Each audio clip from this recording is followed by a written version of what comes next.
So I've come to the conclusion of whether or not to trade in my games at GameStop. From reading all your comments, from reaching out to some people on Twitter, to also reaching out to some of my personal friends on Facebook, um, I've come to a conclusion. And what I can assess from everyone's thoughts and a lot of educated opinions about trading in games, whether or not I should do it, whether or not I need to do it. And my answer is that some of you may be happy to know that I am not trading in my games. I decided to go against it. I will be keeping my collection of her really awesome, amazing games from this generation. Some great, sleeper hits. Some games that didn't get reviews so well, but the story was really good, but the whole gameplay part of it may not have been up to par. Some decent games, some kind of disappointing games, and then those horrendous pieces of crap which I own. So I'm going to be keeping every single one of my games. A lot of you guys are going to be happy that I've come to that conclusion. And I was doing some thinking, and I did a lot of math in terms of finances. I think if I really do want to, I really do think that I can get the Xbox One on release regardless. Right now, I'm looking at the games. Right now, I'm getting for PlayStation 4 when I get it on launch day, and that's Killzone Shadowfall, Battlefield 4, and Watch Dogs. I want to do... excuse me. I want to do...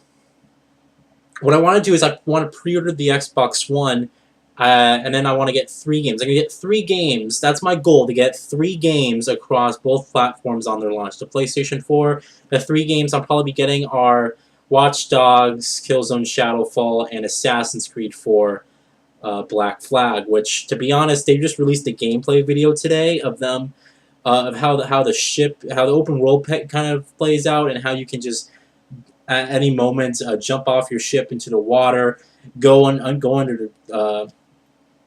go deep diving under the sea and go on these islands. And I'm looking at this game, I'm like, wow. Out of all the Assassin's Creed games that I've seen, this one looks exciting, It's hard because Assassin's Creed 2, still to this day, in my opinion, is the best Assassin's Creed, and no other game really excited me to play Assassin's Creed like Assassin's Creed 2 did. And even Assassin's Creed Brotherhood I thought was disappointing. Assassin's Creed Revelations I thought was better, but still wasn't as good as 2. Assassin's Creed 3 I thought was decent. And Assassin's Creed 4, when we heard about it, I was like, and the developers are all like, yeah, it's going to be, a lot of ship combat. That's going to be the focus of the game is ship combat. I was like, I wasn't a big fan of the ship combat from Assassin's Creed 3. Some people loved it, but I mean, I wouldn't go out of my way. I didn't go out of my way to go and do the ship combat gameplay. And when I heard him say that, I got a little bit turned off. I saw the E3 gameplay. I'm like, yeah, it looks pretty cool. And then I saw this gameplay. And they were playing it on the PlayStation 4. At least they had the buttons for it. It may have just been PC hardware. But they had it with the PlayStation 4. And the game looked gorgeous. Like, it looked breathtaking. It looked new. It looked exciting. It didn't look like any of those boring cities that we have throughout with the past Assassin's Creed. It looked like, hey, this is a brand new experience. You're in the jungle. It's beautiful, lush, tropical, greenery everywhere and foliage, and it looked fantastic. And I was watching that gameplay, and it kind of occurred to me, I'm excited for that game now. So I think I'm gonna get Assassin's Creed 4 Black Flag on release day, provided that I can get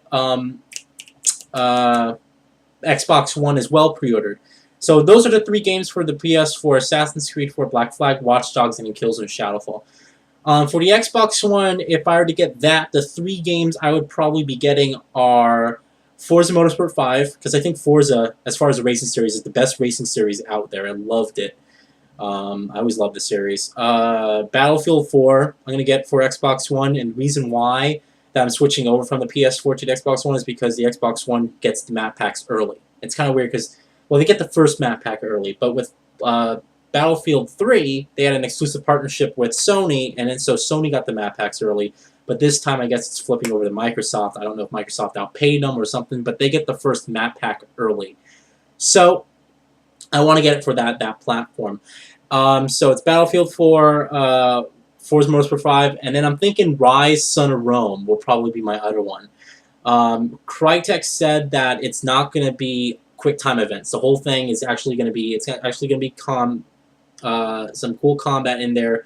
They said it's going to be more like Batman combat, at least from what they're describing it. It's going to be more like Batman combat than actual X press Y. Because that's what the E3 game demo looked like. It looked very static, like very staticky, and it just looked like a robot. You're playing a robot. X, and then that's all you're doing. But Crytek said no, it's not going to actually play like that. That was just, I guess, that particular scene, or maybe they're redoing the whole gameplay based off of the feedback that they got. But those are the 3 games I'm going to get for each platform, so I will be keeping all my games and keeping all my systems. That means that the end of the generation video, it's not going to be called a trade-in video. You're not going to see that this month, but it's just going to be called an end of the generation collection. I'll probably call it my HD gaming generation collection or something stupid, alright? I'll name it. And I'm going to go through each and every one of my games, 100 plus of them across all platforms, and they're all going to be in release date order. The games are going to be in release date order. So, and that's actually going to be a cool video because it's going to be my final thoughts on each of these games. You know, when I review a game, I typically review a game after I beat it, immediately after I beat it. And by then, if the story's like really good, the excitement builds up in you. You know, and it's an exciting experience because you're like, wow, this had a really cool story, but maybe the gameplay mechanics weren't really as fleshed out as another AAA title. So what ends up happening is your review score gets sort of overinflated. And I try to change that with my brand new review scale. No longer am I reviewing games on a 1 to 10 scale anymore. I'm doing 1 to 5 scale because I think a 1 to 5 scale is a lot more simplified, and I think it can actually mean something more than a 1 to 10 scale. On a 1 to 10 scale, if you say an 8, you may be like, but I kind of feel like a 7 after a week of playing it. With a 1 to 5 scale, if you say a 3, that's like, alright, I'm happy with that. 3 is good. So I'm switching over to a 1 to 5 scale. For those of you who want to know about my reviews and where those have been, because I don't do video reviews anymore. And I quietly canceled them because they weren't getting the attention that I wanted them to get. The views were really down. I was getting less than 100 views on each of these video reviews, and it was just like this. I was just talking to you guys through the camera. So what I've since done is done written reviews, but I put those exclusively on Facebook. So I'm in the process right now of trying to get a blog site up and trying to put my written reviews somewhere, maybe somewhere on my website, so you guys can go ahead and read them and know what I think about each game. But I'm just in the process of doing that. You'll see a video once I can get everything fleshed out and ready to go. So that's it. I want to do this video. I wanted to let you guys know that I am not trading in my games. I'm going to be keeping each and every single one of them, even the bad ones.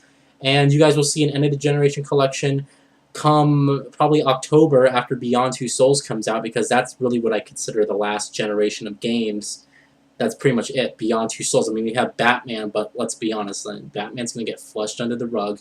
It's probably not going to do that well in sales at all. And the reason is it's releasing right next to Battlefield 4 and Assassin's Creed 4, both of which are next-gen games. And everyone's saving up for those new systems. So it's a bad time to release Batman. I'm only getting 4 more games for the rest of the year. That's Splinter Cell Blacklist, Grand Theft Auto 5, Killzone Mercenary, and Beyond Two Souls. Not getting Saints Row 4. I didn't really enjoy Saints Row the Third. It's not my type of game. You know, Saints Row has always been a game about, oh, look at all the crazy shit, but like the story and stuff didn't really appeal to me, and I didn't really find it that interesting of a game. I know to some of you that may be surprising. I just didn't really enjoy it as much as, you know, a lot of other people did. But I'm just not gonna get Saints Row 4. Not really kind of into it. It looks cool, but it's just not something that I can see myself spending a full $60 for a release on. Payday the Heist 2, or Payday 2 the Heist, I guess it's called. I was going to get that on release date. I canceled it. None of my friends are getting it. It makes no sense to get a cooperative first-person shooter on a platform where none of my friends are going to be able to get it, or none of my friends are going to get it, because they all think it's an overpriced DLC. And to a certain extent, I can agree with them. And then that's pretty much it. Like I said, not Batman. Batman Arkham Origins Blackgate for the Vita. Probably won't be getting that unless it's on sale eventually. And yeah, so those are the games I'm going to be getting on release with those platforms. I'm gonna try my hardest to save up this month as well as next month, because we've had almost two. It's been, the last game I bought was The Last of Us. That's a little bit more than 2 months of nothing.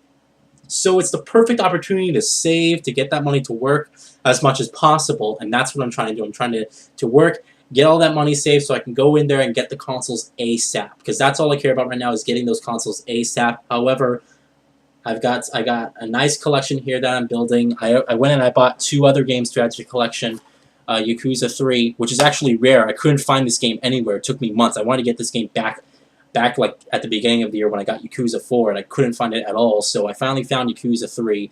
Thank God, and I picked it up, and I also picked up the first Battlefield Bad Company because I never played the campaign, and that's kind of what I'm doing right now. So I'll see you guys later. Thank you guys for all of you who gave me the comments and the feedback, and helped me make an informed educational decision. All right, thank you guys. I appreciate it. I will see you guys up next for whatever random gameplay I can amass. I'm so bored right now. Like, I'm really bored. I mean, I have Grid 2 to beat, which I'm going to beat this weekend, Grid 2. But other than that, I mean, it's nothing. I can play The Last of Us multiplayer, but The Last of Us multiplayer isn't really as fun without friends. If you're playing by yourself, you need friends to play that game. It's just a more fun experience. But maybe I'll go to GameStop and pick up some cheap used games to add to my collection. Like I said, I picked up these guys, so I'm going to be working on these for the PlayStation 3. And, yeah, so I will see you guys later. Have a great day. Once again, thank you for all your feedback. And, something else I want to mention is the Metro Last Light, the new DLC, the new story-driven DLC for it called the Faction Pack, is coming out next week. Next week's the 16th, yes. It's coming out next week on Tuesday. I do have the Season Pass for that game. I loved Metro Last Light. I thought it was an exceptional game, so I'm going to be getting that DLC. You'll see a video of that on Wednesday because I'm going to be at the other house on Tuesday. So, see you guys later. Have a great day, and once again, thank you.